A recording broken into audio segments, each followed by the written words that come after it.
तो भैया दुनिया में ठाकुर जी सब क्षमा कर सकते, पर भक्त का, अपने निज जन का, वैष्णव का अपराध नहीं। इसलिए हम आप सबसे प्रार्थना करते हैं, आप किसी भक्त संत का सम्मान नहीं कर सकते, कोई बात नहीं, मत करो, घर बैठे रहो।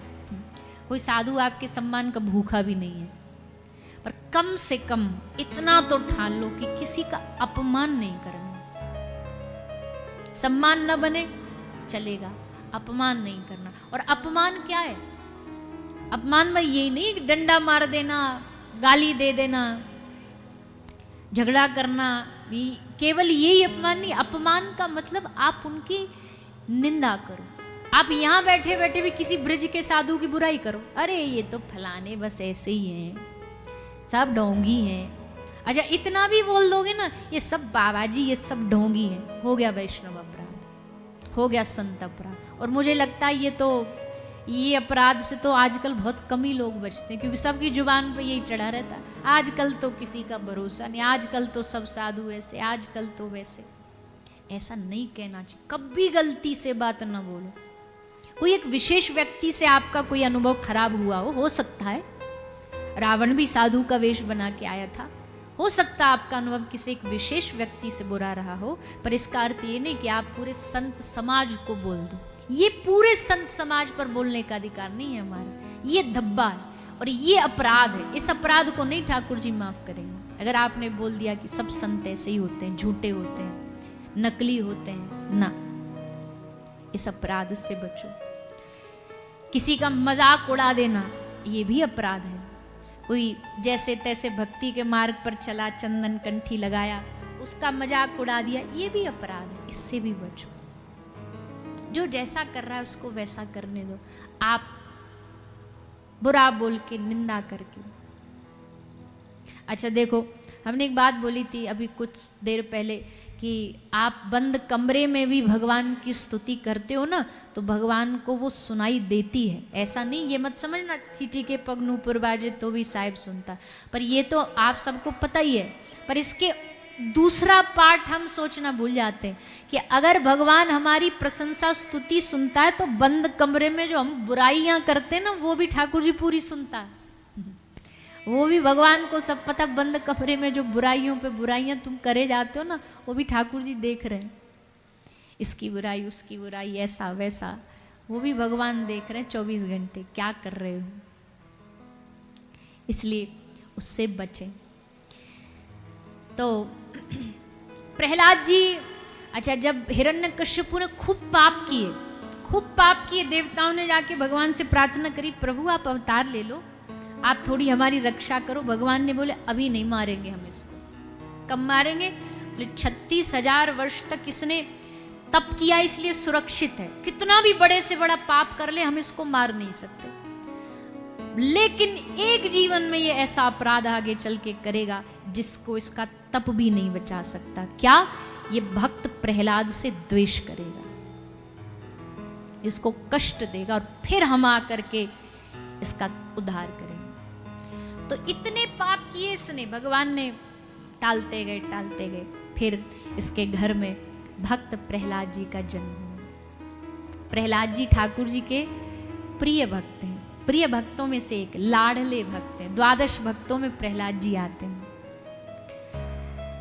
प्रहलाद जी लाडले इसलिए हैं क्योंकि भैया देखो, कष्ट पड़ने पर तो हम तुरंत भगवान की भक्ति छोड़ देंगे। कोई हमसे कहे एक तरफ प्लेट में भोजन मिलेगा, या तो भोजन छोड़ो या भजन छोड़ो, तो हम क्या छोड़ेंगे?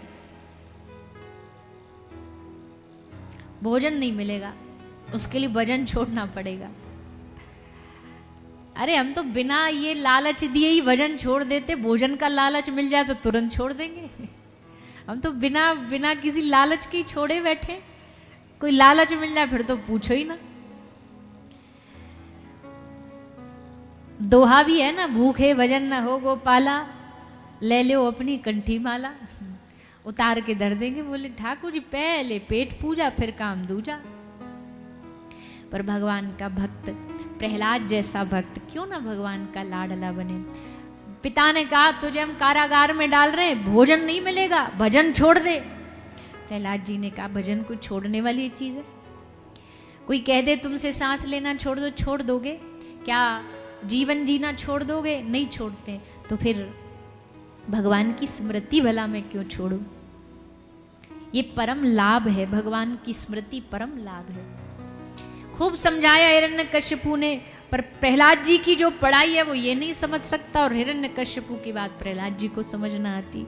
ऐसे करते करते भैया खूब कष्ट दिए प्रहलाद जी को। प्रहलाद जी सहते रहे, हंसते हुए, मुस्कुराते हुए, और फिर अंत में जाकर के भगवान ने नरसिंह रूप धारण करके प्रहलाद जी की रक्षा करने के लिए ठाकुर जी पधारे। नरसिंह रूप बना के ठाकुर जी आए और हिरण्यकश्यपु का उद्धार किया और प्रहलाद जी पर कृपा करी। ऐसा सुंदर चरित्र श्री सुखदेव मुनि ने राजा परीक्षित को सुनाया। भक्त चरित्र, आज के दिन विशेष भक्तों का प्रसंग, भगवान का प्रसंग, अवतारों का प्रसंग। तो प्रहलाद जी और नरसिंह भगवान, आगे गजेंद्र नामक एक भगवान का भक्त हुआ। काल ने, मगर ने इसका पांव पकड़ लिया। संत महापुरुष उदाहरण देते हैं कि भैया ये मगर और कोई नहीं है, हम सब के जीवन में भी हम सब का पांव भी मगर नहीं पकड़ रखा है। कैसे कैसे पकड़ रखा है? बोले हम कथा में चल तो देते मगर हम वृंदावन तुम्हारे कहने पर आ तो जाते, मगर दुकान कौन संभालेगा? हम आपके कहने पर भजन कर तो लेते, मगर मन नहीं लगता। तो जो मगर है ना, ये सबको मगर ने पकड़ रखा है। सब इसी मगर में उलझे हुए, सब इसी में लगे, कर तो लेते मगर होता नहीं है। तो इस काल रूपी मगर ने सबको पकड़ रखा है, सबको चंगल में दबा रखा है। काल आया ग्राह बन करके और आकर के श्री गजेंद्र महाराज के पांव को पकड़ा, जल की ओर खींचा। श्री गजेंद्र भगवान के करके गजेंद्र पर कृपा करते हैं, रक्षा करते हैं। समुद्र मंथन की कथाई, समुद्र मंथन में अनेकानेक रत्न निकले, अमृत समुद्र से निकला।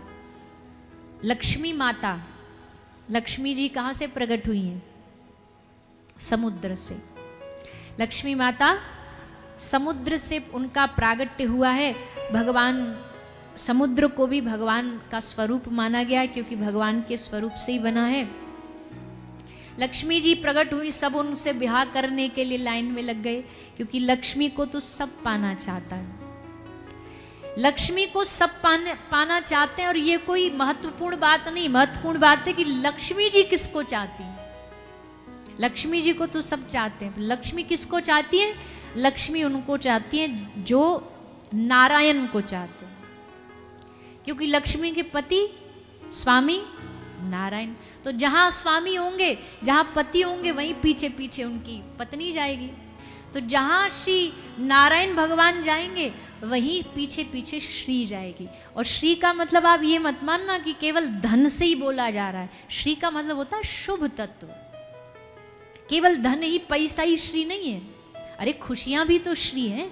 जहां नारायण होंगे वहां खुशियां होंगी, जहां भगवान होंगे वहां आनंद होगा।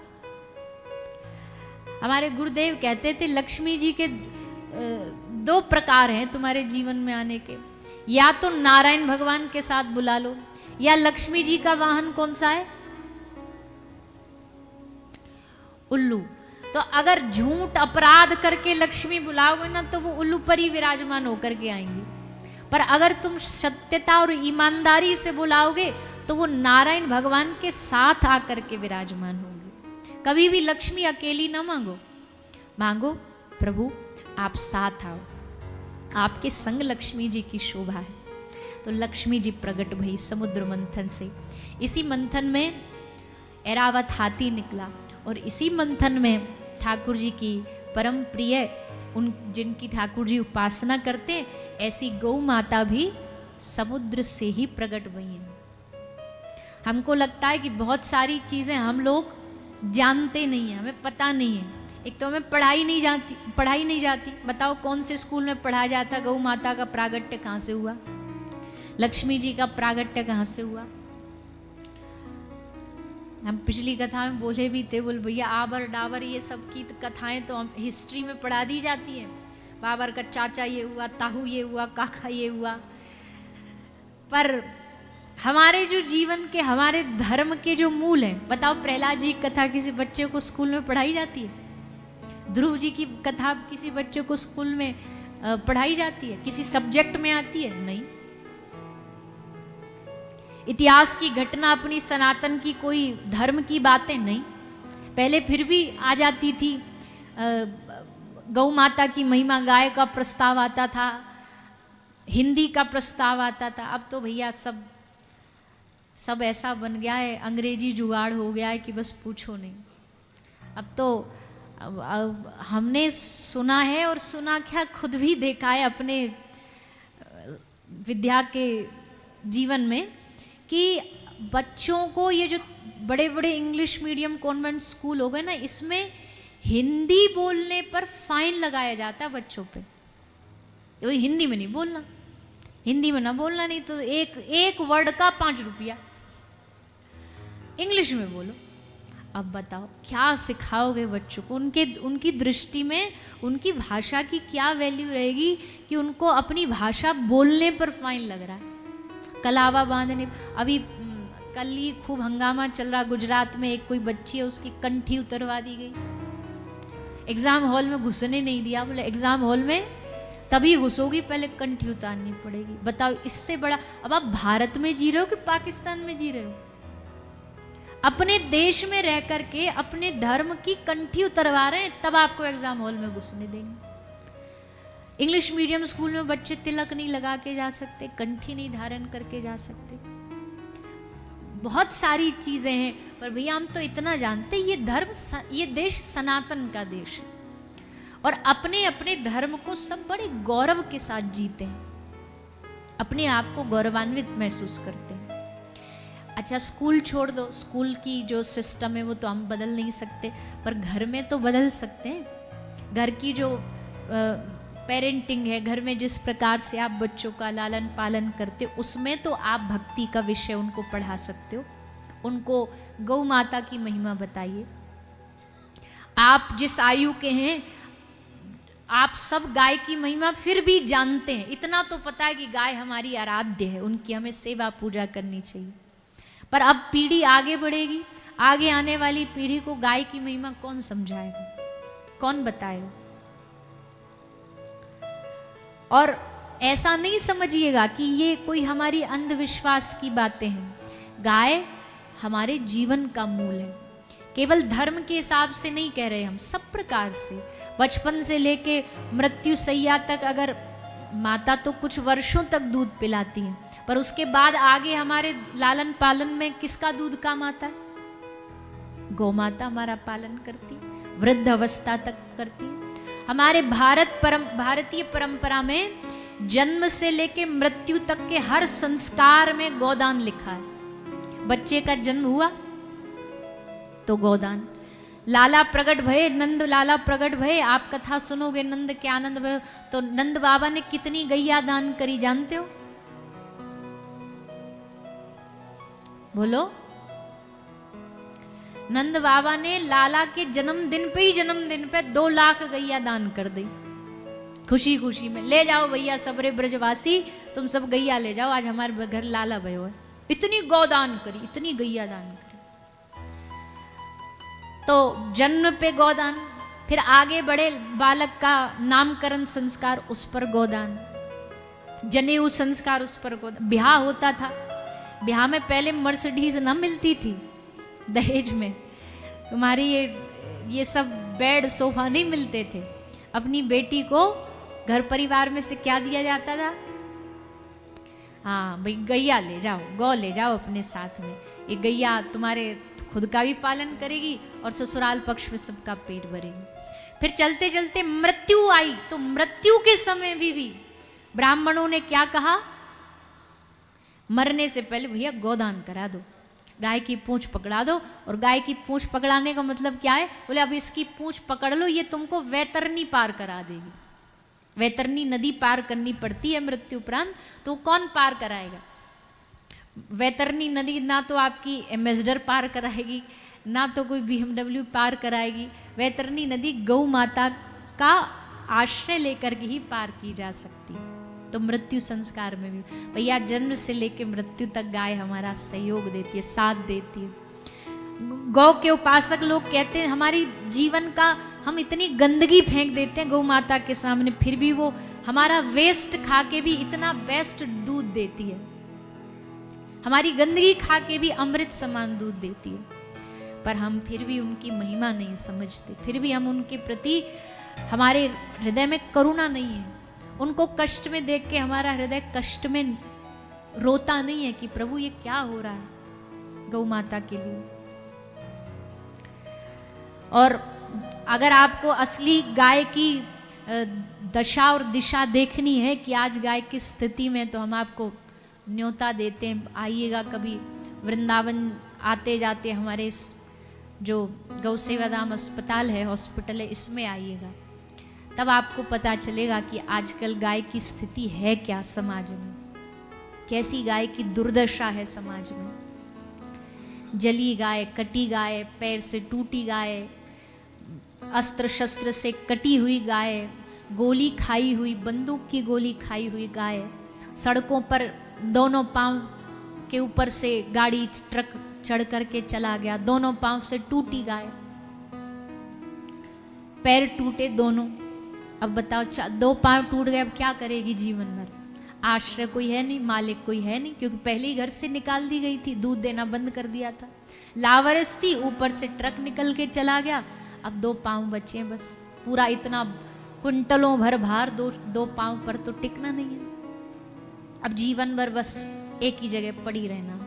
अब या तो उसको कोई अच्छे स्थान पर ले जाए, ऐसे अस्पताल पहुंचा दे जहां थोड़ा बहुत उनका खान पान का ध्यान रखा जाए, नहीं तो जीवन भर कहीं पड़ी रहती है, सड़कों के किनारे, नालों के किनारे, उनके शरीर में कीड़े मकोड़े पड़ते रहते हैं, शरीर पूरा जख्मी हो जाता है। ऐसा जीवन गायों का हो गया है। तो हम तो ये कहते हैं, हम ये मानते हैं भैया कि हमारी गाय की प्रसन्नता से ही ठाकुर जी की प्रसन्नता है। अगर हमें भगवान को प्रसन्न करना है डायरेक्ट, तो इनडायरेक्टली गौ माता के माध्यम से ठाकुर जी जल्दी प्रसन्न हो जाएंगे। उनकी सेवा हमारा परम कर्तव्य है। इसलिए हमने एक दिन और भी कहा था, घर में गाय रख सकते हो, घर में गाय रखो, सोसाइटी में गाय रख सकते हो, वहाँ रखो। वो भी नहीं है तो कहीं गौशाला है, वहाँ जाओ, वहाँ जा कर के गौ माता की सेवा करो, वहाँ उनको प्रणाम करो, वहाँ उनकी आशीर्वाद लेकर के आओ। ऐसे स्थान इस देश का धर्म का केंद्र है। हम अब इस बार तो नहीं गए, पर यहाँ भी एक सुंदर गौशाला है। हम पिछले 2 बार जब आए तब दर्शन किया है, मंदिर प्रांगण के एकदम साथ में, और बड़ी सुंदर एकदम सुंदर गौ माता रखी गई है। ऐसी गौशाला जहाँ जहाँ भी हो वहाँ जाया करो। ऐसा जहाँ भी गौ माता की सेवा का कार्य हो रहा, बच्चों को ले जाओ। बच्चे देखेंगे अपनी आंखों से तो उनके भीतर जागृति आएगी। कितने बच्चों के भीतर मन में बदलाव आता है जब वो हमारे इस हॉस्पिटल में देखते हैं कि अच्छा गाय के साथ ऐसा हो रहा, हम भी सेवा करेंगे। छोटे छोटे बच्चे, हम बड़े होके पशुओं के डॉक्टर बनेंगे, तब हम यहाँ आकर के अपनी सेवा देंगे। और सेवा तो कैसे भी दी जा सकती है ना, ऐसे थोड़ी। जब कभी भी कोई धर्म की बात आती है, गौशाला गौ हॉस्पिटल की बात आती है, तो लोग को लगता है कि ये सिर्फ पैसे के लिए कर रहे हैं, पैसे कमाने के लिए, पैसे मांगने के लिए कर रहे हैं। भैया देखो, बुरा नहीं मानिएगा, सब अपने अपने लिए तो करते ही हैं। कोई 10 फ्लोर की बिल्डिंग बना रहा है, कोई अपने लिए बंगला बना रहा है, कोई यहाँ प्रॉपर्टी खरीद रहा है, कोई वहाँ एक घर इस शहर में खरीद लिया, एक उस देश में खरीद लिया, सब कर रहे हैं। पर क्या हमें ऐसा नहीं लगता कि जिस भगवान ने हमें जन्म दिया है, उन भगवान के लिए और उन भगवान की जो प्रिय गौ माता है, उन सब की सेवा के लिए हम कुछ करें? जिसके हृदय में भाव आए ना, वो आता भगवत कृपा से ही, आता भगवान की इच्छा से ही। तो हमने भी भगवान की कृपा से, भगवान ने धक्का दे करके, ऐसा कोई भाव तो था नहीं, क्योंकि सब बढ़िया ट्रैक पर चल रहा था। 12 साल से हॉस्पिटल गौ माता की सेवा में लगा हुआ है, पर फिर ठाकुर जी ने एक थोड़ा सा धक्का मारा पीछे से, और कुछ मन में भाव जगाया कि नया अस्पताल, नया हॉस्पिटल बनाया जाए। कोई वर्ल्ड रिकॉर्ड बनाने के लिए नहीं कर रहे, पर इसीलिए कि संसार में भारत में कम से कम ये जागृति आए कि गाय भी इस इलाज की अधिकारी हैं। तो हमने ये बड़ा भार अपने माथे पर ले लिया। खैर ये हमारे माथे पर नहीं है गौ माता के ऊपर ही, क्योंकि उनका घर है, उनका स्थान है, करने और कराने वाली वही है। उनको अपनी सेवा करानी होगी तो करा लेंगी, नहीं करानी होगी तो भी उनकी इच्छा है। पर हाँ, ठाकुर जी ने हमें इस तरफ जिम्मेदारी दे दी कि जाओ सब स्थान पर जा करके एक तो लोगों के हृदय में जागृति करो, अपने अपने स्थान पर लोग गौ माता की सेवा करें, और दूसरा ये नया अस्पताल जो बनने का निर्माण का संकल्प गौ माता ने हृदय में दिया है, हमें इसकी पूर्णता में कोई संदेह नहीं है, वो तो होना ही होना है। हमने आज तक देखा है अपने अनुभव में, हमने ऐसे ऐसे कार्य माथे पर ले लिए जिनका 1% भी नहीं पता था कि ये संभव हो पाएगा कि नहीं हो पाएगा। जब हॉस्पिटल 2013 में शुरू किया था तो जमीन के अलावा एक ऊपर कोई एक शेड भी नहीं था, कपड़ा डाल करके एक गाय रखी थी पहली, और कुछ था ही नहीं, कोई व्यवस्था ही नहीं थी, न पैसा था न रुपया था। तो बस ऐसे ही कपड़ा डाल के टेंट लगा के बस शुरू कर दिया। फिर गौ माता कराती गई, एक छोटा सा स्थान बना, फिर 10 गाय आई, फिर बढ़ती चली गई। आज भगवत कृपा से 2013 से अब तक 1 लाख से ऊपर गायों का इलाज करके उन्हें भेज दिया जा चुका है गौशाला। तो ये कार्य भी हमको लगता है भगवान ने अपनी इच्छा से ही कुछ मन में डाला कि हम एक ऐसा अस्पताल बनाए जो विश्व में लोग देखने आए। देखने इसलिए आए कि उन्हें पता, 2 चीज़ पता चले, पहला गाय को ये रोग होते हैं, और दूसरा उनका इलाज भी ऐसा हो सकता है। अब तक भी हमने कोशिश करी ठीक सारी टेक्नोलॉजी से इलाज कराए, पर अब हम चाहते कि हम विश्व भर की जितनी टेक्नोलॉजी है सब भारत में गायों के लिए लेकर के आए। विदेशों में घोड़ों के इलाज होते हैं, जर्सी गायों के इलाज होते हैं। हम कभी कभी जाके देखते हैं, जब विदेश में जाते हैं कोई हॉस्पिटल देख के आते हैं, इतनी अच्छी सुविधा, साफ सफाई। तो हमारा मन का संकल्प है कि वही सुविधा, वही ट्रीटमेंट, वही सफाई, वही भोजन, बीमारी के अनुसार भोजन, बीमारी के अनुसार इलाज, वो सब अभी भी एक मात्रा में चल रहा है, पर और अच्छा हो जाएगा जब ये नया हॉस्पिटल की जो बिल्डिंग है वो बन जाएगी। मंदिर भी बनेगा, ठाकुर जी विराजेंगे वहाँ पर, गौ माता का मंदिर होगा, गौ माता विराजेंगी, नाम भगवान का वहाँ पर स्थापना होगी। तो सब छोटे छोटे हमारे संकल्प हैं, और हमें लगता है भागवत जी उन संकल्पों को हमें बल दे। जीवन, बुद्धि और शरीर, देह सब चलता रहे ठीक, जो हम इस मार्ग पर आगे चलते रहें, क्योंकि शरीर चलेगा तभी ये सेवा कर पाएंगे, वाणी चलेगी तभी ये सेवा कर पाएंगे, और बुद्धि ठीक चलेगी तभी ये सेवा कर पाएंगे। तो आप सब, हम तो ये जहाँ जाते हैं सबसे ऐसा ही बोलते, भैया आशीर्वाद दो, आप सब भक्त हो, श्रोता बन के यहाँ आयो, आप हमें आशीर्वाद दो कि हमें बल मिले, कभी कोई निराशा ना आए जीवन में किसी भी प्रकार की, और उस आशा के साथ आगे बढ़ते रहें कि हम किसी भी प्रकार जीवन के इस संकल्प को, गौ माता की सेवा को पूरा करें। और इससे उद्देश्य बस इतना है कि वृंदावन में रहते हैं हम, मतलब ब्रज में रहते हैं, तो ब्रज में तो ब्रज की पहचान है, हरी भरी हरियाली हो, गाय चारा खा रही हो, गले की घंटी, कृष्ण आ रहे हैं, ये ऐसे ही तो पता लगता था। गाय की घंटी बजती थी, गोपियाँ समझ श्याम सुंदर आ गए, ठाकुर जी आ गए। तो यही हम चाहते हैं कि अपने ब्रज में एक भी गाय, एक भी गौ माता, कम से कम हमारे ब्रज की। देखो एक बात हम स्पष्ट बोल दें, हमारी भी कुछ लिमिटेशन है। मतलब अगर हॉस्पिटल के पास 10-15 एम्बुलेंस हैं, तो इस एम्बुलेंस की भी अपनी लिमिट है कि भाई इतना ही एरिया जा सकते हैं। अब कोई हमें वहाँ का बैठा आदमी कहीं दूर की बात करने लग जाता है, तो फिर फ़ोन पर उनको समझा देते भाई हमारा दायरा इतना है, यहाँ तक जा सकते। इस पे भी लोग खूब सारी उंगलियाँ उठाते, पर जाकी रही भावना जैसी। पर हमारी इच्छा ये कि हमारा जितना ताकत बढ़े, जितना सामर्थ्य बढ़े, उतना हम ज़्यादा दायरे को बढ़ा सके, और वहाँ दूर दूर से गौ माता को लाके इलाज करके स्वस्थ करके उन्हें गौशाला बेच सके। तो हम आप सबसे निवेदन कर रहे थे कि किसी भी रूप में, भैया आप पुणे रहते हो, आप बम्बई रहते हो, आप कलकत्ता रहते हो, आप लोनावाला रहते हो, कहीं भी रहो, अपने जीवन का कुछ समय गाय गौ माता को जरूर दो, गौशाला जाके दो, अपने शुभ दिनों में गाय को सेलिब्रेशन में शामिल करो।